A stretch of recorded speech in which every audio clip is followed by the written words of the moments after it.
Hi. ഈ മുള്ളുകറി റെഡിയാക്കാൻ വളരെ എളുപ്പമാണ്. അതിൽ നമ്മൾ ആദ്യം വേണ്ടത് ഇതിൻ്റെ മസാല തയ്യാറാക്കണം.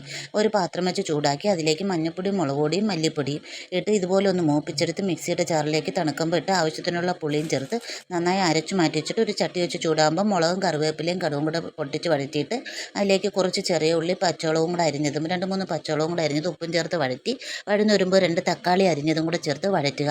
അടച്ചു വെച്ച് വഴറ്റി അത് എണ്ണ തെളിഞ്ഞ് വരുന്ന സമയമാകുമ്പോൾ ഇതുപോലെ ആകുമ്പോൾ നമ്മൾ അരച്ച് വെച്ച അരപ്പ് ചാറിന് ആവശ്യമായ വെള്ളവും കൂടെ മിക്സിയുടെ ജാറിൽ ചേർത്ത് ഒഴിച്ച് പോരാത്ത ഉപ്പും കൂടെ ചേർത്ത് ഇളക്കി അടച്ചു വയ്ക്കുക.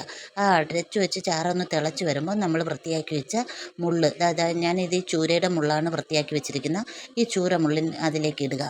അതിട്ട് ഒന്നുകൂടെ ഇളക്കിയിട്ട് അടച്ചു വെച്ച് വേവിച്ചെടുക്കുക. വെന്ത് വരുമ്പോൾ ഉലുവാപ്പൊടിയും കറിവേപ്പിലയും ചേർത്ത് ഇളക്കി എടുത്താൽ മാത്രം മതി. ഇതുപോലെ എണ്ണ തെളിഞ്ഞ് വെന്ത് വരും. നിങ്ങളും ഒന്ന് ട്രൈ ചെയ്ത് നോക്കണേ. ഇഷ്ടമായാൽ ലൈക്ക് ചെയ്യണേ, സബ്സ്ക്രൈബ് ചെയ്യാൻ മറക്കല്ലേ. എന്തെങ്കിലും അഭിപ്രായങ്ങളുണ്ടെങ്കിൽ കമൻറ്റ് ചെയ്യണേ. ട്രൈ ചെയ്ത് നോക്കണേ.